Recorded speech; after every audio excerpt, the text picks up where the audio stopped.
Psychology is a force that impacts all of us. Whether you call it by that name, which you may be interested in knowing, psychology means the study of the soul. We all have a soul, psyche, personality. So it affects all of us. As a matter of fact, it is who we are. It's the study of who we are. How many people go to therapy? We have no idea. But it's definitely large numbers. The pharmaceuticals, the medications that people take, for good or for bad, to deal with anxiety, stress, other challenges in life, to try to relieve some of the existential pain that we experience, traumas, loss, other feelings that we deal with and contend with. It's definitely $1 trillion industry. Because again, it's talking about who we are as people. But what exactly is psychology? Did you know that there are over 45 psychological schools of thought? So the most famous ones we know, Freud, Jung, Adler, Watson, Frankl, and many others. And each has, no doubt, truths that resonate, that work. But at the end of the day, it's man's search, the human search for trying to understand something that's invisible, which is the soul, which is who you are, what makes us tick. I would like to introduce to you something that you may never have heard of before. A man who lived 250 years ago and developed, and I will say it without hesitation, the most comprehensive of all psychological models, and hence a model for the psychology of tomorrow.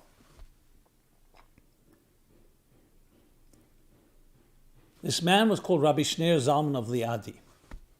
That's the town in which he lived, in White Russia, what is known as Belarus today. And he preceded all what we call today modern psychology, which is around 100 to 120 years old. But when you study his insights and his approach, I'm not here to prove anything, you'll see how it resonates. And above all, provides us with a real blueprint, with an approach to life. Why do I speak about it now? Because this week happens to be the 224th anniversary of his liberation from prison, where he was wrongly accused for whatever reason, but then vindicated and became the leader that he would become. The sad thing is that most people have never heard about him. When I say most people, I mean on earth. But when you begin to learn and study his teachings, it will revolutionize how you look at yourself and the world around you. So I'm going to sum up in a few key points, three main points, his psychology. We'll do a little contrast to the others, just to give it flavor and give it perspective and context. So let's take the Freudian model, where the id is the driving force, the pleasure principle, especially sexual. That's one of the reasons some of the detractors who began being students and disciples of Freud went off, because they felt he was putting too much emphasis on that biological element. Adler, for example, focuses a lot more on social conditions. Jung on spiritual ones. Frankl on meaning in life. Others on behavioral. Others on functionalism. Cognitive. I mean, as I said, so many different schools of thought. The id. Which essentially, especially when you combine it with some call it the Freudian Darwinian model, is about me. Survival of the fittest. Even though Darwin didn't talk about it psychologically or socially, but they call it social Darwinism. The survival of the fittest. Classic example, two guys go camping, middle of the night, one wakes up, he hears a bear rustling about. He wakes up his friend and says, "We got to get out of here, there's a bear here." And while he's telling him, His friend sees that he's tying his shoelaces on his sneakers. He says, why are you doing that? You think you can outrun the bear? He says, no, all I have to do is outrun you. The classic. First is me. If you serve my needs, great. How many theories today are established on the biological, genetic, in the words of Richard Dawkins, the selfish gene? And even altruism and kindness is all because that makes me better. More likely that I will survive when I have cooperation. Whereas if we're at each other's throats and we kill each other, it's not good for my own selfish needs. So selfishness dictates everything. Not quite so romantic, but this is a very prevalent theory. I'm not going to say everybody goes by it, and I'm sure there's variations. But all you need is that title, the selfish gene. Not the selfish person, not the choice, the gene. Because the rule is, I need to survive. I need to perpetuate. And everything will be defined by that. Now, there are very far-reaching implications when you have that type of psychological standard. At the end of the day, what can you really expect from someone? Yes, you can expect there'll be green lights and red lights superimposed, or in the words of Freud, ego, superego, to keep the id, the wild id, at bay, so we don't just kill each other and we don't just completely follow our whims and our desires. But what can you really expect deep down? If someone's, God forbid, tortured, or in an avalanche, or dying from hunger, they will turn to cannibalism. We see that. So there's even evidence of showing that people will stoop to levels they would never even imagine. No one should ever be tested. But what does that tell us about the human being? That we're essentially animals, evolved animals. Push comes to shove, we will resort back to our primal instincts of survival. And as I mentioned, and even the things we do for others is part of an extension of our own survival. What does it say about love? Is there such a thing as selfless love, as unconditional love? In that context.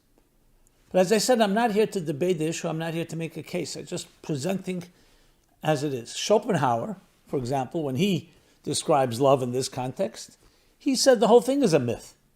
It's nature's trick to get a male and female to breed. But when it became a mutation because it became too complicated. Courtship, dating, let's go out to eat, a drink, a museum, a restaurant, all that is unnecessary. Just breed, perpetuate the species, and that's that.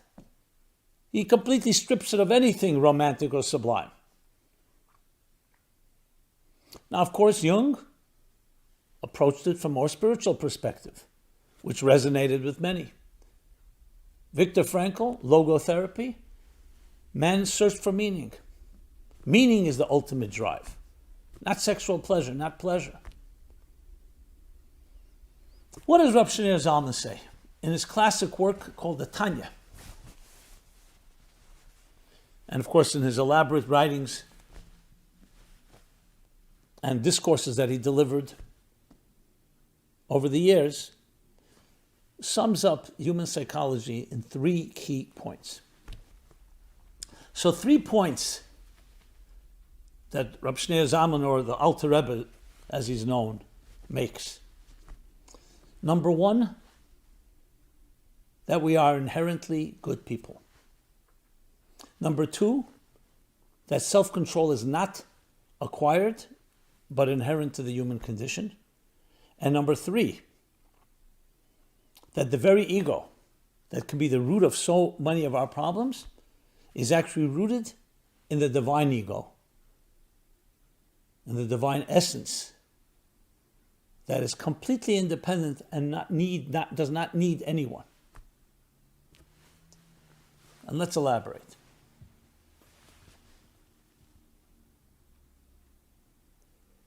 In the Freudian model, as we mentioned, the driving force is my needs. So Rav Schneur Zalman will say, that's part of who you are. But there's another part. Inherent to you is also a transcendent voice. A voice that seeks to fulfill a higher purpose. That seeks to fulfill its mission. that is selfless, that is noble, that is giving.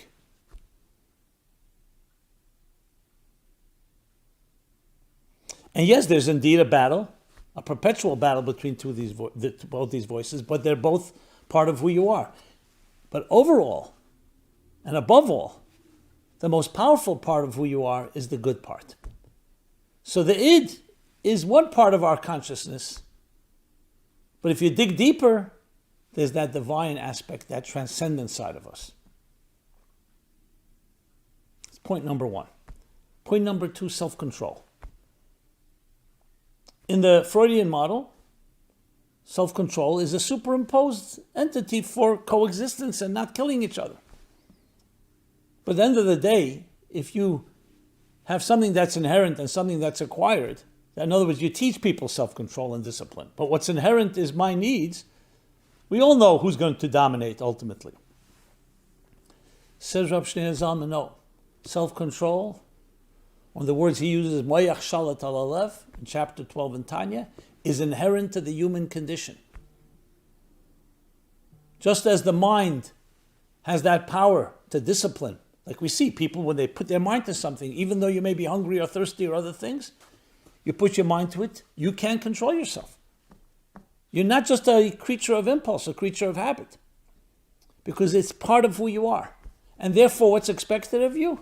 It's a whole different reality. What's expected of you is the highest.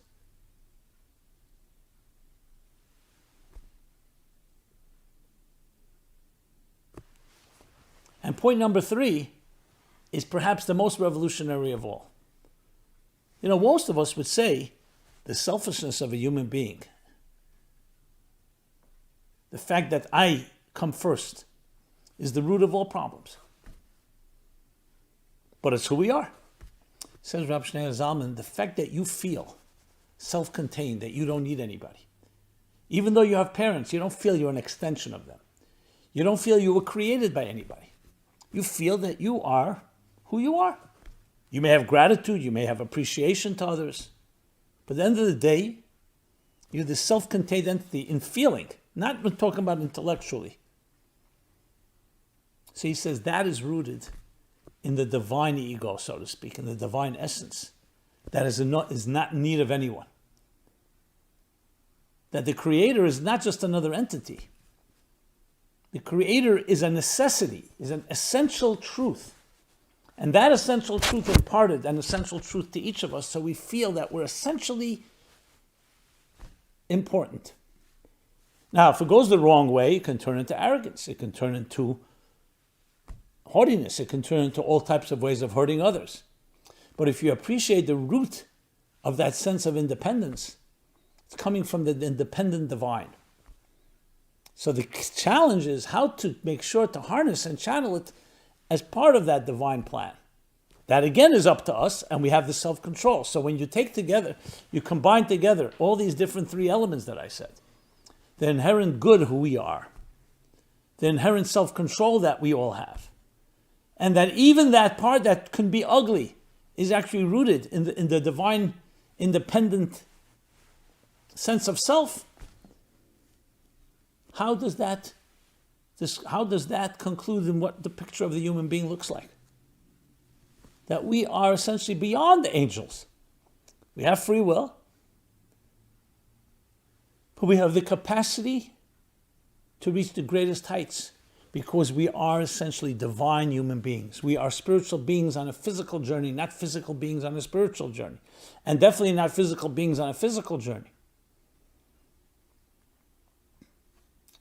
The implications of this are also far-reaching because it's a direct contrast. I use Freud as an example, but even some of the other schools of thought, though there are similarities, as I mentioned, there are commonalities. But this takes a whole different way of looking at the human being. You are essentially a piece of the infinite, of the eternal. Yes, infinity in the palm of your hand, and eternity in an hour. Infinity packaged in a finite human being called you. In the words of Michelangelo, when they asked him, how do you sculpt those beautiful angels in the marble? He said, I saw the angels trapped in the marble, and I carved and set them free. But this is even more than angels, or flowers, or music. It's an essential divine transcendent beauty that you are personifying, that you're manifesting. But it enters into a box, into a physical box, into a material box, into a human body, and into other drives, including the selfish drives. And there's the battle between the infinite transcendent you and the finite self-interest you, the egocentric or the divine-centric. This is the battle of our lives. But always remember, you have all the power because the inherent you is the divine transcendent. At the end of the day, it's more powerful. And thus, self-control is also inherent in you. So we're not asking you to do something that goes against your nature. It is who you are. Yes, you have another voice. So fine, that's what you need to contend and battle with. And finally, that very voice, even the selfish voice, is just a distortion. It's coming from a very powerful place. The ability to be you, uniquely you, has to allow you to be able to make a choice that will go and be selfish and hurt others, perhaps. God forbid. But on the other side, it means that your very sense of self, that independent self, is coming from the divine, transcendent, independent reality.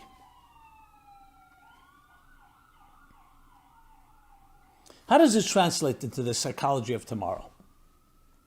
Well, many things have changed in history. And one of them, maybe most dramatic, is the ease of living today, the standard of living.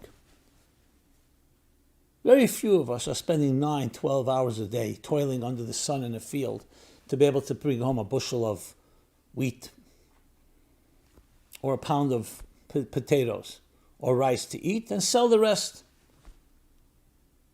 Today, with industrialization and then computerization and everything that is taking place, the standard of living is so high.